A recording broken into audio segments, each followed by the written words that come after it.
Ladies and gentlemen, I want to start by saying you are enough, you are worthy, and you are so much stronger than you may realize right now. Because the truth is, sometimes life will challenge you in ways you never expected. People will disappoint you, let you down, or even betray you. And in those moments of hurt, we often find ourselves wondering, should I go back? Acknowledge your worth, for it is the foundation of everything that follows in your life. Far too often, we seek validation from others, hoping to find our value reflected in their eyes, their words, and their actions. We put so much energy into proving ourselves worthy of love, worthy of success, worthy of happiness. But the truth is, your worth is not something that can be earned. It is something that is inherent in you, something that is already within, long before anyone else ever recognized it. The journey to self-worth begins by acknowledging that you are enough, just as you are right now, without needing to change a single thing about yourself. Your worth is not tied to your achievements, your appearance, or how others perceive you. It is not something that can be gained or lost based on the way people treat you. No one has the power to diminish your worth unless you allow it.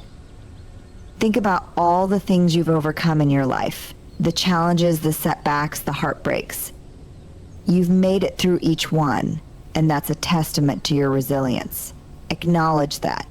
You've carried yourself through pain, through uncertainty, through moments when you weren't sure how you would make it through the day. Yet here you are. That strength, that inner power is part of who you are, and it is something to be proud of. It's easy to fall into the trap of believing that we are defined by our mistakes, by the times we failed, or by how others have treated us. But those are not the things that define you. Your worth cannot be measured by what others think of you or by the standards they set for you.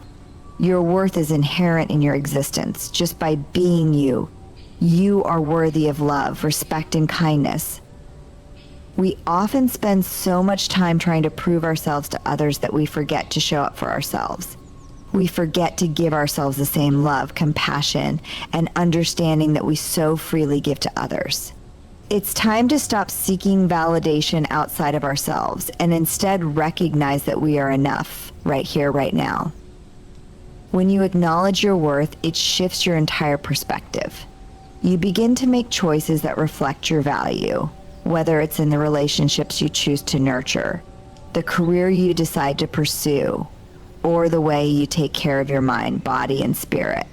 When you know your worth, you no longer settle for anything less than what you deserve. You no longer tolerate disrespect or mistreatment. You understand that you have the power to set boundaries and to walk away from situations that do not honor who you are. Acknowledging your worth also means allowing yourself to experience joy, peace, and happiness, knowing you deserve it. It's about embracing the fullness of who you are and letting go of the idea that you need to prove yourself. When you acknowledge your worth, you stand tall in the truth that you are valuable, worthy of love, and deserving of all the good things life has to offer. And once you truly understand that, everything else will begin to fall into place. Remember, your worth was never in question. It has always been there waiting for you to recognize it. When you do, you will see just how capable you are of living a life that reflects your true value. Vulnerability is often seen as a weakness, something to hide or protect ourselves from. We've been taught to shield our emotions, to avoid letting others see us struggle, and to maintain a facade of strength at all costs. But in reality, vulnerability is not something to be feared. It is one of the greatest sources of power we have. Vulnerability is the birthplace of courage, growth, and connection. It is the key to living an authentic life, one where we are free to express who we truly are without the fear of judgment or rejection. When we allow ourselves to be vulnerable, we open ourselves up to the possibility of being hurt, yes, but we also open ourselves up to the potential for deep, meaningful connections and experiences. The very act of allowing ourselves to be seen in our raw, imperfect state requires an immense amount of courage. It is only through vulnerability that we can truly experience the fullness of life, in all its highs and lows. Vulnerability is not about oversharing or seeking sympathy from others. It's about showing up authentically, even when it feels uncomfortable. It's about acknowledging that we don't have all the answers, that we don't have it all together, and that it's okay to not be okay sometimes. When we embrace vulnerability, we acknowledge that we are human, that we have emotions, and that we are deserving of love and connection despite our flaws and imperfections. One of the most powerful things about vulnerability is its ability to build connection. When we allow ourselves to be vulnerable, we give others permission to do the same. This creates a space of trust and mutual understanding where we can truly see each other for who we are, without the masks we often wear to protect ourselves. It is in this space that we find true intimacy and support, because we are not afraid to show the parts of ourselves that are often hidden away. Being vulnerable also means allowing ourselves to fail and to learn from our mistakes. It means stepping out of our comfort zones, even when we don't know what the outcome will be. It's about taking risks, not because we know we'll succeed, but because we are willing to try and grow, no matter what. Vulnerability requires us to let go of the need for perfection and to embrace the idea that failure is not a reflection of our worth, but rather an opportunity to learn, evolve, and try again. Vulnerability is essential for deepening trust and understanding. When we allow ourselves to be vulnerable with others, we are saying, I trust you enough to show you my true self. It is in these moments of openness that we form connections that are built on authenticity, rather than on surface level interactions. Vulnerability invites empathy, compassion, and understanding, creating bonds that go beyond the superficial. When we resist vulnerability, we close ourselves off from these opportunities. We protect ourselves from hurt, but we also block out the possibility of experiencing true joy, connection, and growth. Vulnerability is not a guarantee of safety, but it is a guarantee of authenticity. It is the gateway to living a life that is rich with meaning, connection, and purpose. Embracing vulnerability is not easy. It requires us to let go of our fears and doubts, to trust ourselves and others, and to be willing to take risks. But when we do, we discover that vulnerability is not a sign of weakness. It is the source of our greatest strength. It is the key to a life that is lived fully, authentically, and with deep connection to ourselves and others. Embracing the fullness of your story means accepting every part of yourself, the good, the bad, and everything in between. It means recognizing that every experience you've had, every mistake you've made, and every moment of joy or pain has contributed to the person you are today. It is about fully owning your journey without shame or regret, understanding that each chapter, no matter how difficult, has a purpose and a lesson to teach. We are told to focus on the positive parts of our lives, to present a curated version of ourselves that fits within society's narrow idea of success. We are often encouraged to hide our struggles, to keep our pain quiet, and to only show the parts of our story that others will admire or approve of. But this only leaves us disconnected from our true selves, because the fullness of who we are is not just defined by our victories, but by the challenges we faced as well. It is the struggles, the failures, and the heartbreaks that shape us as much as our successes. To embrace the fullness of your story means giving yourself permission to be whole, to be complete, and to acknowledge that there is beauty in imperfection. We often try to push away the difficult parts of our past, wishing they had never happened or believing that they somehow define us in a negative light. But those parts of your story are not there to limit you. They are there to teach you resilience, to show you your strength, and to help you grow. Without the hardships, you would not be who you are today. Think of all the moments where you didn't think you would make it through, those times when you were knocked down, when everything seemed lost, when the pain felt unbearable. Yet here you are, standing stronger, wiser, and more compassionate because of it. When you embrace the fullness of your story, you begin to see those moments not as failures, but as pivotal points of transformation. It is through adversity that you discover who you truly are, what you are capable of, and what matters most to you. Embracing your story means acknowledging the joys and victories that have shaped you as well. Don't downplay your achievements or your moments of happiness. Celebrate the times when you've triumphed, when you've felt seen and loved, when you've made a difference in someone else's life. These moments are just as important as the struggles because they remind you of your capacity for greatness and joy. When you embrace the fullness of your story, you also give others the permission to do the same. It creates a space for connection where people are no longer ashamed of their flaws, their pain, or their past. Instead, we can share our experiences with one another, not as stories of weakness, but as expressions of strength, survival, and growth. Our shared humanity lies in the understanding that we are all complex, multifaceted beings with stories that deserve to be heard and honored.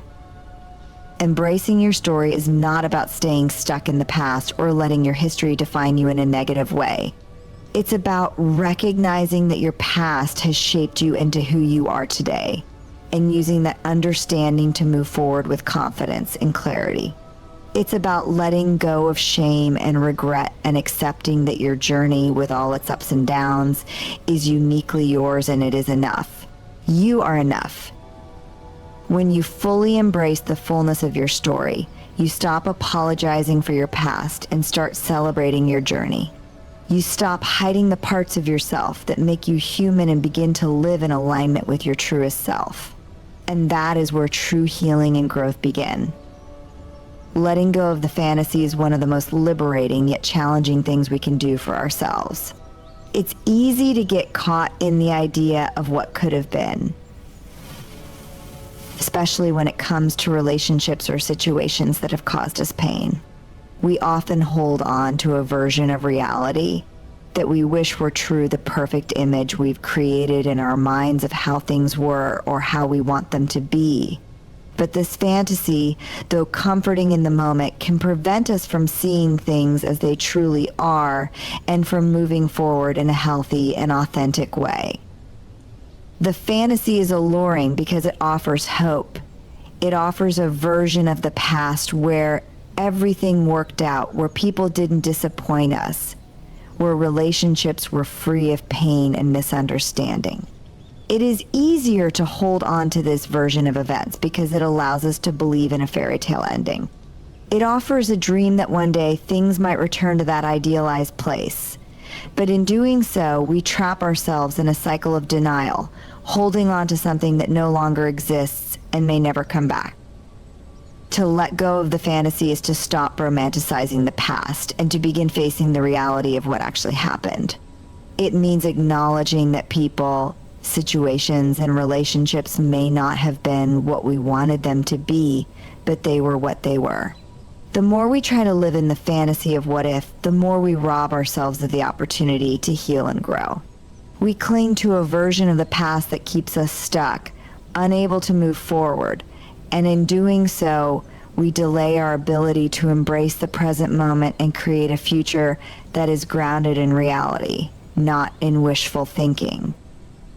When we let go of the fantasy, we free ourselves from the burden of waiting for things to change or hoping for someone to return to the version of themselves we once loved. We begin to see people for who they truly are, not for who we wish they would be. This can be painful, but it is also incredibly freeing. It is only when we face the truth that we can begin to heal and make choices that honor our worth and our well-being. Holding on to the fantasy keeps us tethered to an illusion, unable to move toward the life we deserve. The fantasy is often rooted in our desire for control. We want to believe that if we just wait long enough, or if we just try harder, we can rewrite the past or change people's behavior. But this is not our responsibility. We cannot change the past, and we cannot change others. Letting go of the fantasy means relinquishing control over things that are beyond our reach. It is about accepting what is, rather than what we wished could have been. When we let go of the fantasy, we create space for the truth.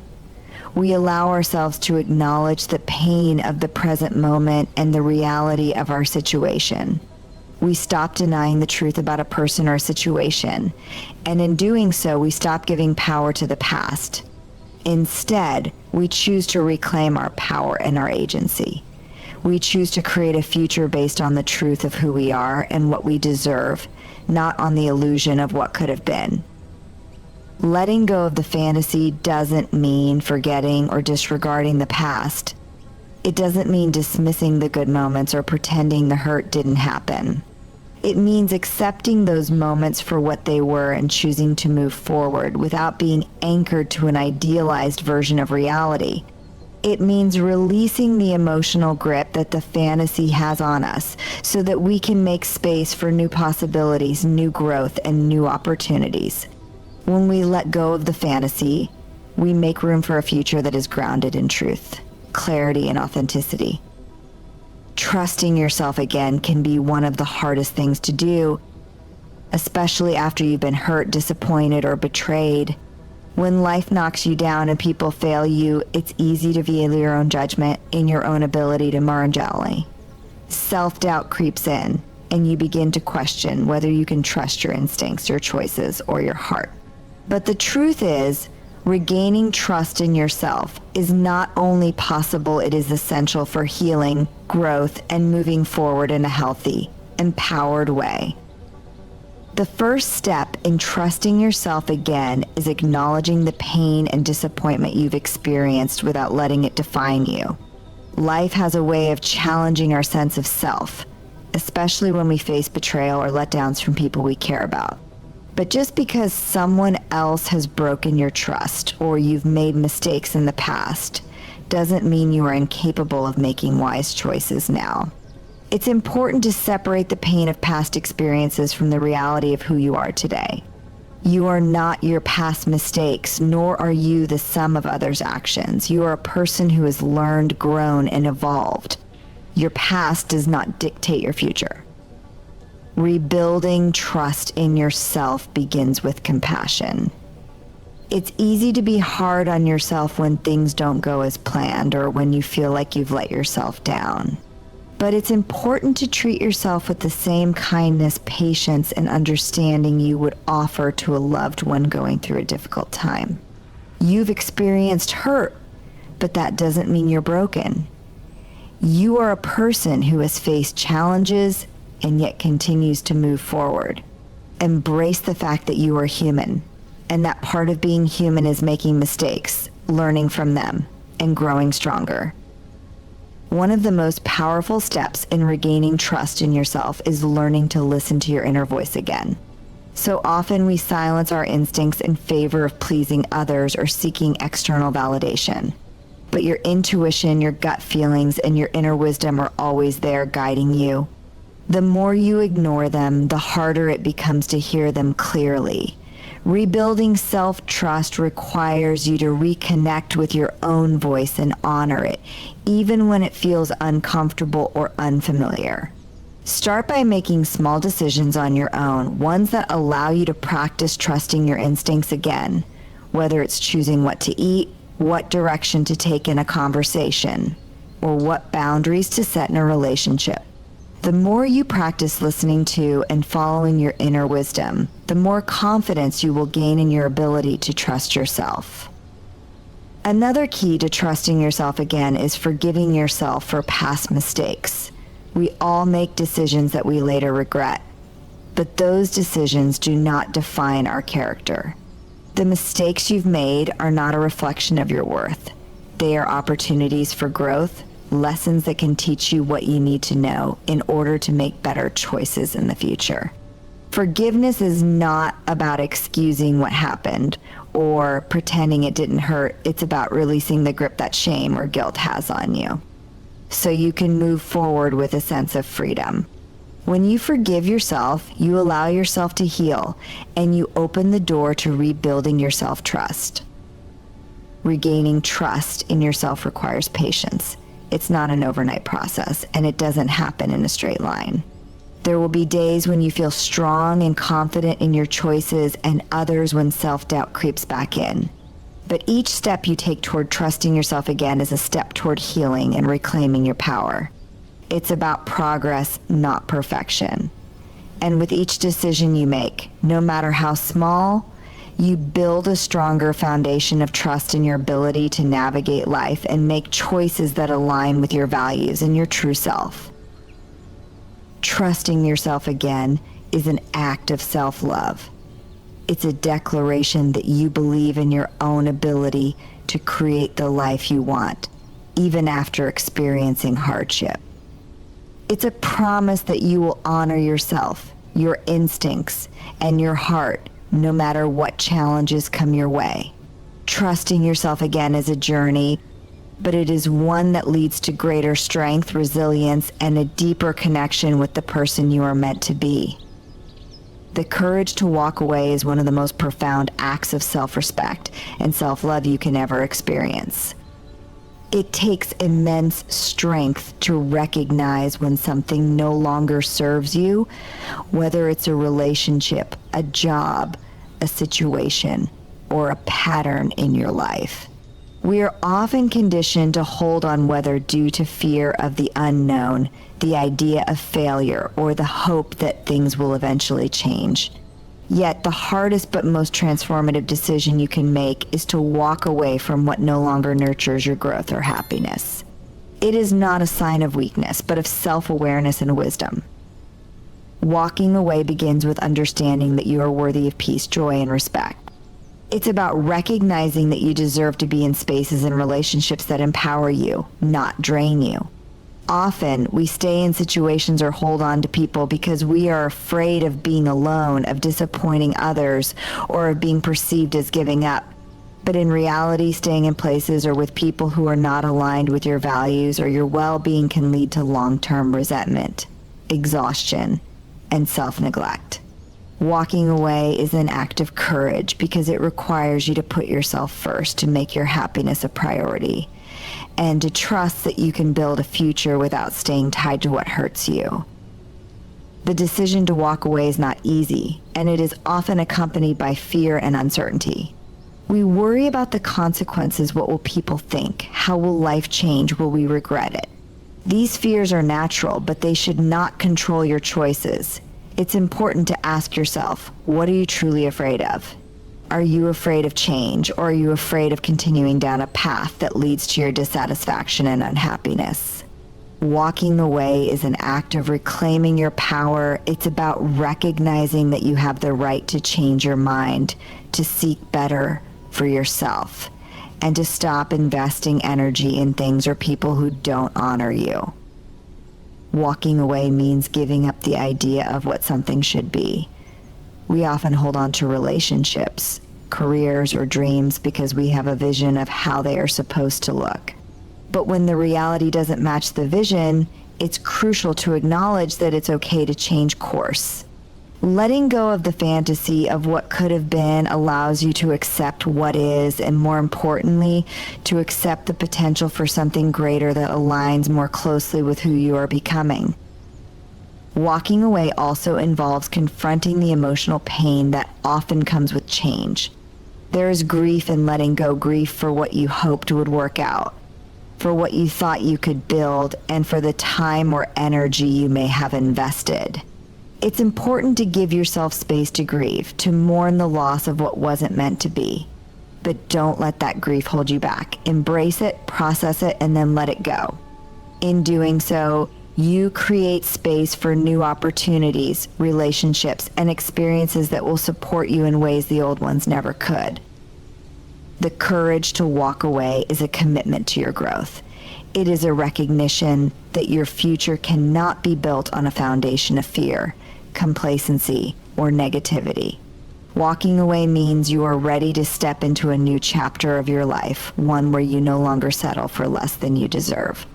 It is not an end, but a new beginning.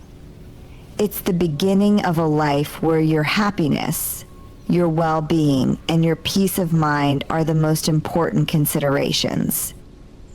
Choosing to walk away doesn't mean you've failed. It means you've learned, you've grown, and you've chosen to honor yourself. It takes courage to walk away from the familiar, from what you've known, and to trust that your future holds something better. The decision to walk away is an act of self-respect, and the moment you take that step, you are opening the door to a new life, one where you are free to become the person you were always meant to be. Creating a new narrative is one of the most empowering things you can do when life feels like it's been defined by past mistakes, pain, or setbacks. We often allow our history to shape how we see ourselves, clinging to old stories that no longer serve us. These stories, which we repeat over and over in our minds, create the framework for our identity. But here's the thing, you are not defined by the circumstances of your past. You are not your mistakes, your failures, or the pain you've endured. You are the author of your own story, and every day presents a new opportunity to rewrite the chapters of your life. The process of creating a new narrative starts with recognizing that the old one doesn't have to hold power over you anymore.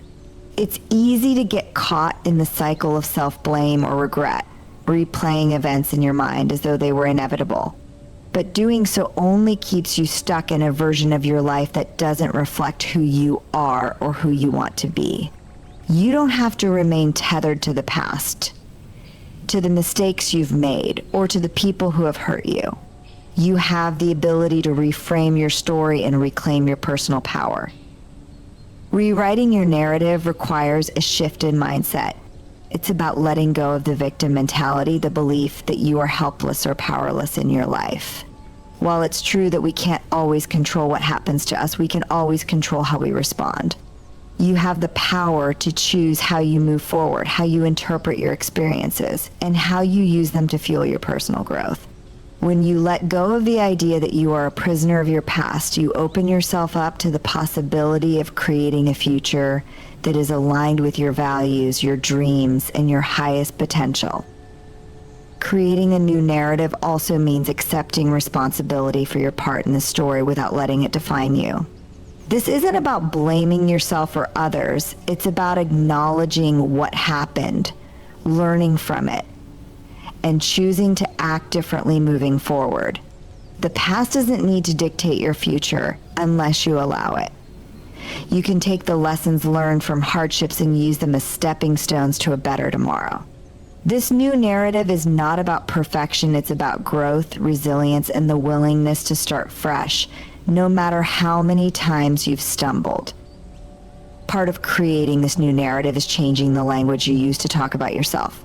The words we speak to ourselves have immense power. They shape our perception of reality and influence how we see our worth. If you constantly tell yourself that you're not good enough, that you're incapable of change, or that you'll never succeed, you reinforce an old story that isn't true. By shifting the way you speak to yourself, by replacing self-doubt with self-compassion, by choosing affirmations over criticism, you begin to create a new, more empowering narrative. The story you tell yourself matters, and it shapes the story you live.